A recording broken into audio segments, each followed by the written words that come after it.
Blackstone Publishing presents Yesterday's Murder by Craig Rice.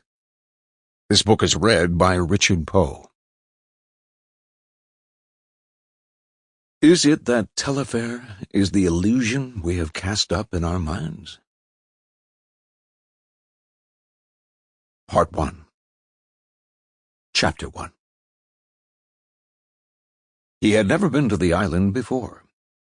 Yet now, as he approached the end of his journey, every detail of the countryside through which he was passing seemed known and familiar, even to the littlest leaf on the smallest tree. It was not only the landscape itself, with its continually unfolding vistas of scrubby wood and dismal marshland, but the very act of traveling through it was familiar, as though he had gone over that same road too many times to be remembered. The cold gray rain that had been falling all day had stopped in one last, despairing flurry, and in the west the clouds had lifted a little, so that the sunset cast a garish light over the somber ground.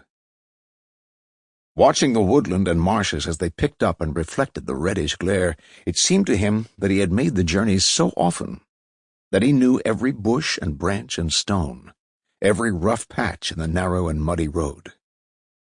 Yet he knew that he had never been to the island before. No, not in all the 20 years of his life.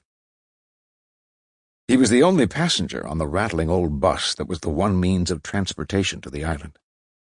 The driver, a dour and taciturn man, had stood by the door of his ancient vehicle with a discouraged air, as though he expected no passenger, had never had a passenger, and never would have one, but would continue to pilot an empty, rattling, and possibly haunted bus over that road day in and day out in the fulfillment of some self-appointed destiny. He had indeed expressed some surprise at the ultimate destination of the one passenger who did arrive, and had taken up the ticket as though he anticipated that no good would come of it. Beyond that he had had nothing to say, and now sat hunched over the wheel, sending the bus leaping and bounding over the road as though some malignant spirit pursued it through the seemingly unending woods and marshes. The whole journey had been colored by a curiously unreal, dreamlike quality, even from the moment when the letter from old Philip Telefair had come, inviting him to the island. He remembered the feel of the envelope now, cool and smooth on his palm, with hard, sharp corners, one bruised and blunted a little. He remembered the look of the envelope as he held it in his hand, creamy, oblong, the postmark slanted and blurred. He remembered reading it. Sample complete. Ready to continue?